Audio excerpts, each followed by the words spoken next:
Good evening. It's pretty cloudy, but it is sunset, so I'm hoping we'll get some color. Thank you for being with me. I continue with mutual dissatisfaction. If women are dissatisfied with always being in the listening position, the dissatisfaction may be mutual.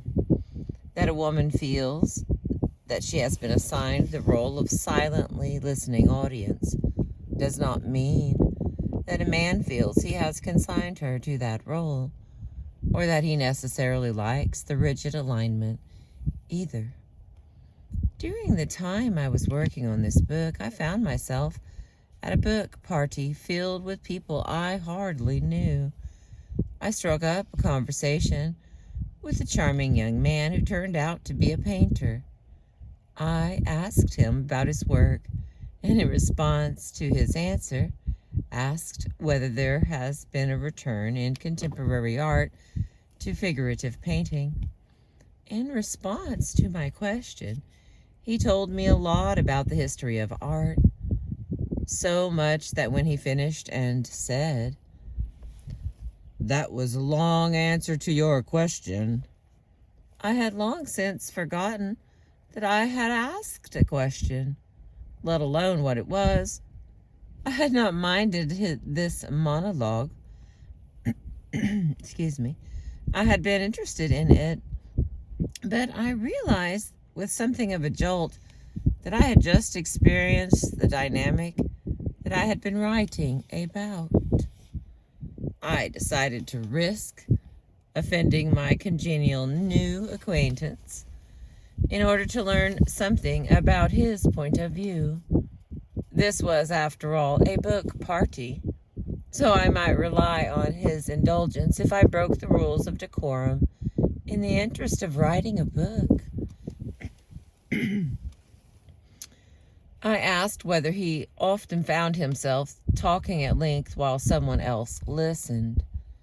He thought for a moment and said yes, he did, because he liked to explore ideas in detail. I asked if it happened equally with women and men. He thought again and said, "No, I have more trouble with men." I asked what he meant by trouble. He said, "Men interrupt. They want to explain to me." That was my man voice again. Those are free. I just want Finally, having found this young man disarmingly willing to talk about the conversation we had just had and his own style, I asked which he preferred, that a woman listen silently and supportively, or that she offer opinions and ideas of her own. He said he thought he liked it better if she volunteered information, making the interchange more interesting. When men begin to lecture other men, the listeners are experienced at trying to sidetrack the lecturer, or match it, or derail it. In this system, making authoritative pronouncements may be a way to begin an exchange of information. But women are not used to responding in that way. They see little choice but to listen attentively and wait for their turn to be allotted to them rather than seizing it for themselves. If this is the case, the man may be as bored and frustrated as the woman when his attempt to begin an exchange of information ends in his giving a lecture. From his point of view, she is passively soaking up information, so she must not have any to speak of. One of the reasons men's talk to women frequently turns into lecturing is because women listen attentively and do not interrupt with challenges, sidetracks, or matching information.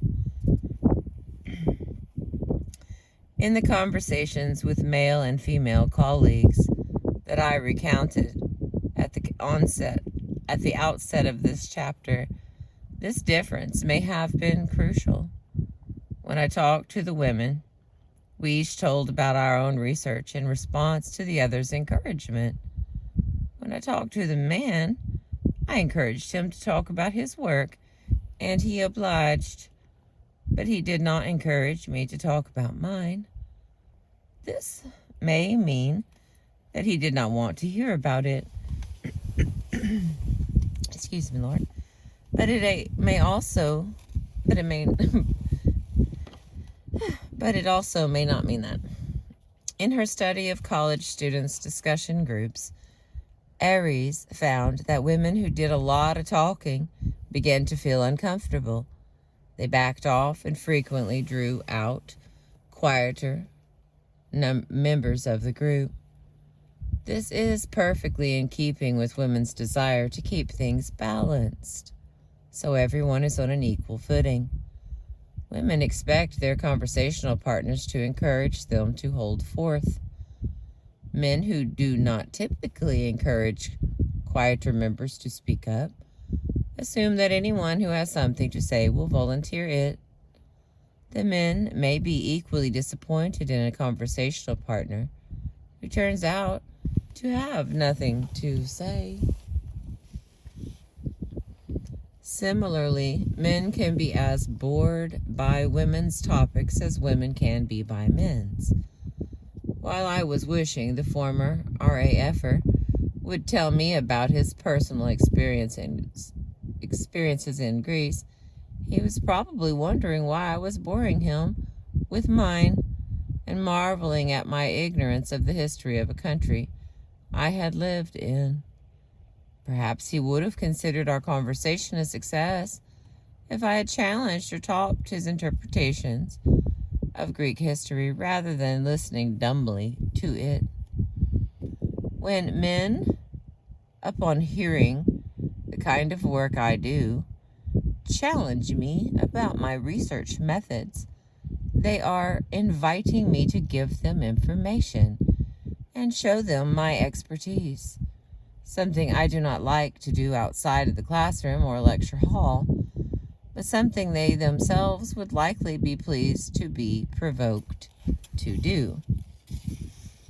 The publicist, who listened attentively to information about a radio station, explained to me that she wanted to be nice to the manager, to smooth the way for placing her clients on his station.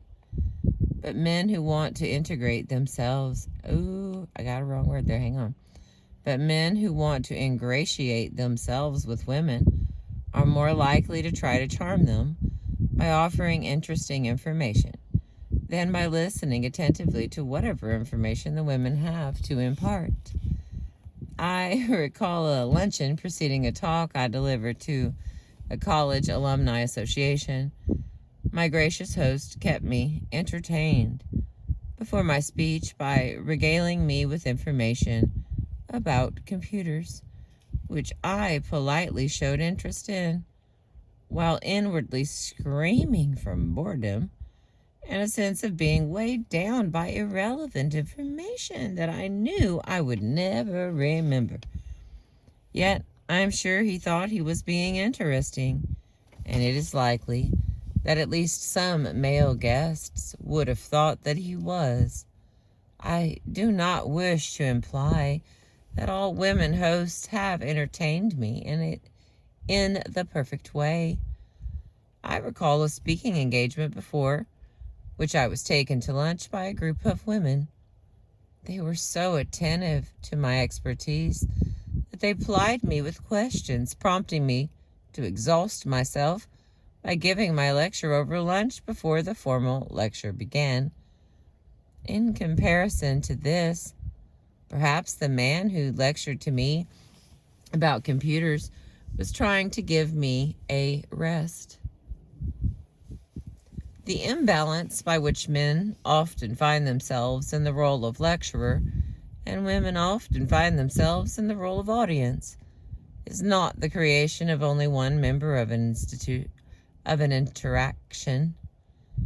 It is not something that men do to women. Neither is it something that women culpably allow or ask for. The imbalance is created by the difference between women's and men's habitual styles. All right. next one. This has been the chapter called I'll Explain It to You. Next one here is called Hampered by Style. War with Japan. A story by Frederick Bartholomew shows a man retreating into lecturing his son, not because he wants to, but because it's familiar and safe. The story begins with the narrator announcing that he is going to move out of the house and into an apartment over the garage because he and his wife have been having a kind of trouble. He thinks about asking their 12-year-old son to help him move his things. So here's our narration for that. I think I'll take the opportunity to explain why I'm switching out to the garage, and then I think maybe I won't, because it won't come out clear. I don't know why I want to explain stuff to him. I guess I want to win him. When the narrator approaches his son and tells him he wants to have a talk with him, this is what he says. More narration here. What I want to tell you is that there are all these things wrong now, and they don't used to be wrong. I'm figuring you're going to notice that they're wrong and start wondering why. So I thought I'd get a step up, doing my duty. He looks uncertain, so I say, let me give you an example. I was sitting inside her thinking about a war with the Japanese. Now, Charles, we're not about to have any war with the Japanese. You understand that, right? Boy, that was a little confusing for me. The father ends up lecturing his son about the Japanese, the Russians, the American government, and society. He makes jokes. He does not say anything about himself, his feelings, his move out of the house, or his relationship with the boy's mother and the boy. The story is ironic and sad because it is clear that this father will not win his son that way. Oh, it's getting dark.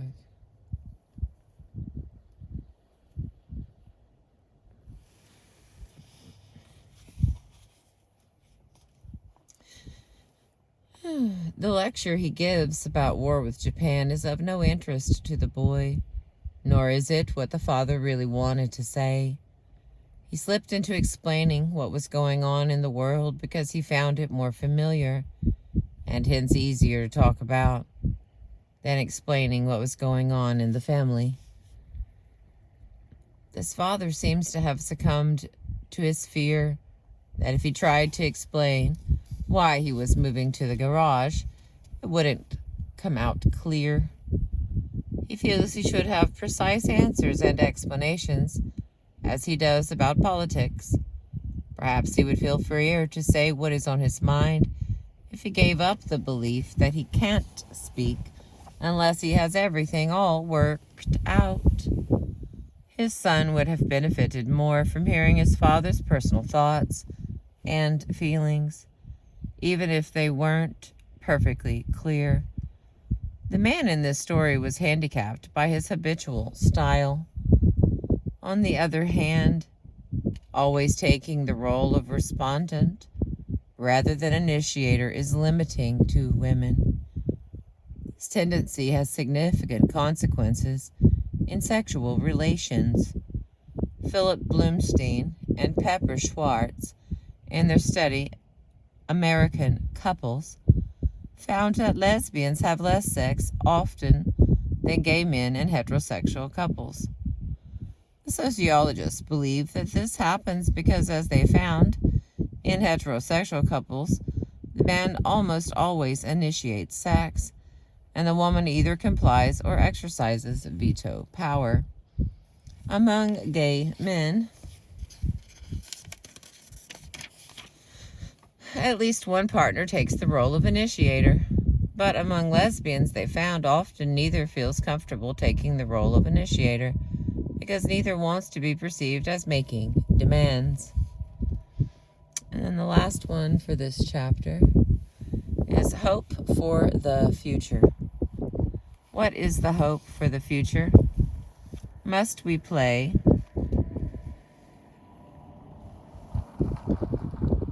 What is the hope for the future? Must we play out our assigned parts to the closing act? Although we tend to fall back on habitual ways of talking, repeating old refrains and familiar lines, habits can be broken.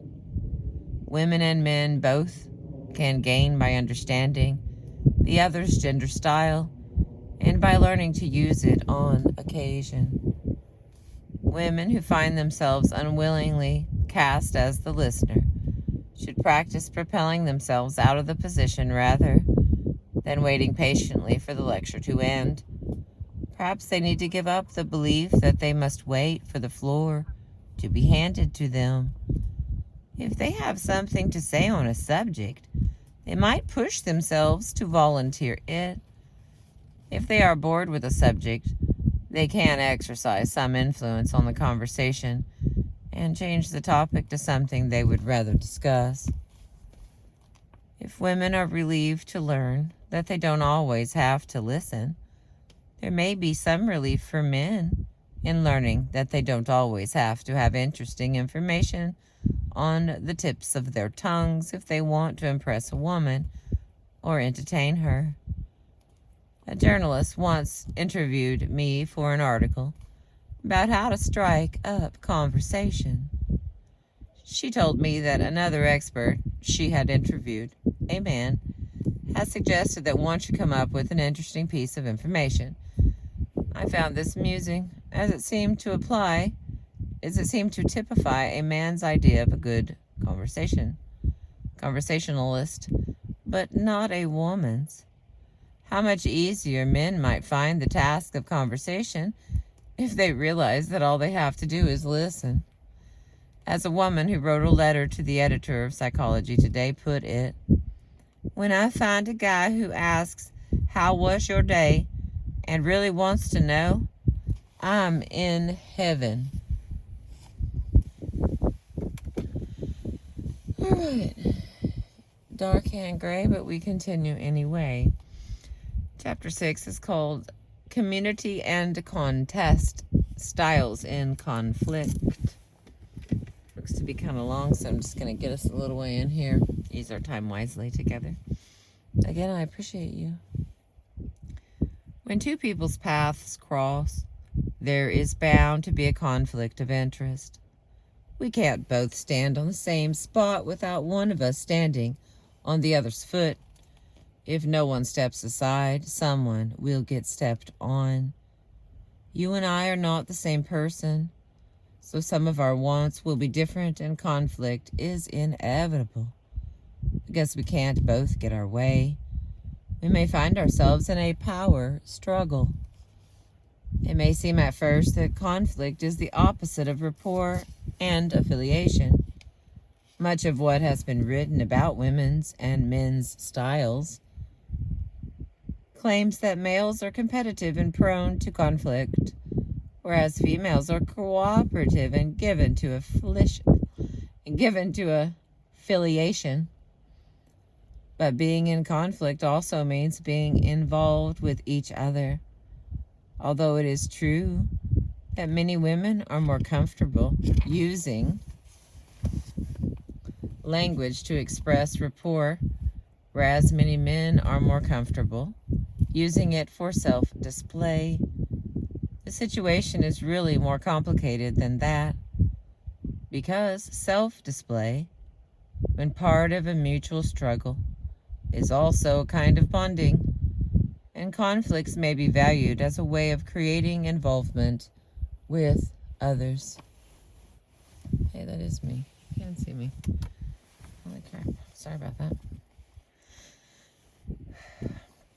To most women, conflict is a threat to connection, to be avoided at all costs. Disputes are preferably settled without direct confrontations. But to many men, conflict is the necessary means by which status is negotiated. So it is to be accepted and may even be sought, embraced, and enjoyed. Walter Ong, a scholar of cultural linguistics, shows in his book Fight for Life that assertiveness... Okay, hang on, let me try that again. I'm going to have to quit after this one, I think, because it's getting dark.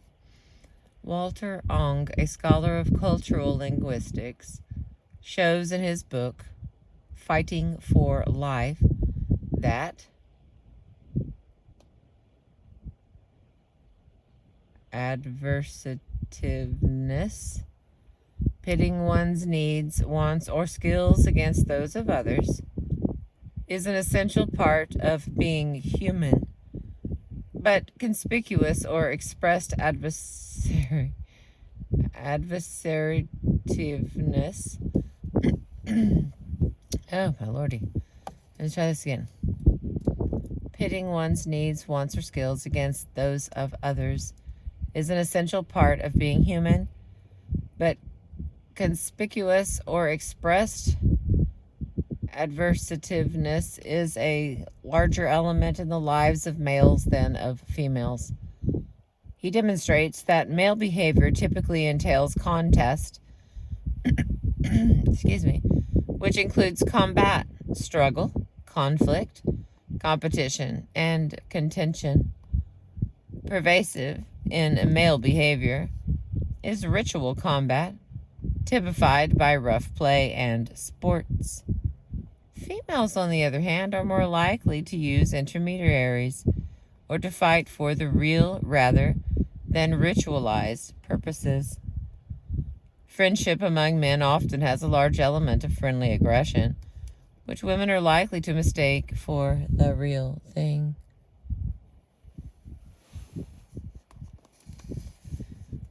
Ong demonstrates the inextricable relationship between oral performance and agnostic relations. Oral disputation, from formal debate to the study of formal logic, is inherently adversative. Oh my word. Okay, I'm turning the light back on. See if that makes it any better. Okay, let's see. Holy crap with these words, people. What were they doing in the 90s with all these words? Okay, oral disputation, from formal debate to the study of formal logic, is inherently adversative. With this in mind, we can see that the inclination of many men to expect discussions and arguments in daily conversations to adhere to rules of logic is a remnant of this tradition. Furthermore, oral performance in self-display, what I have been calling rapport talk, is part of a larger framework in which many men approach life as a contest. Also just learned I left the key on. Okay, last paragraph of that one. Because their imaginations are not captured by ritualized combat, women are inclined to misinterpret and be puzzled by the adversativeness of many men's ways of speaking and miss the ritual nature of friendly aggression. At the same time, the enactment of community can be ritualized just as easily as the enactment of combat. The appearance of community among women may mask power struggles, and the appearance of sameness may mask profound differences in points of view. Men can be as confused by women's verbal rituals as women are by men's. Such confusion abounds in the verbal lives of couples. Okay, this is going to be a shorter one tonight. I'll pick us back up soon. Here's what I've been reading you. I appreciate you. Happy New Year.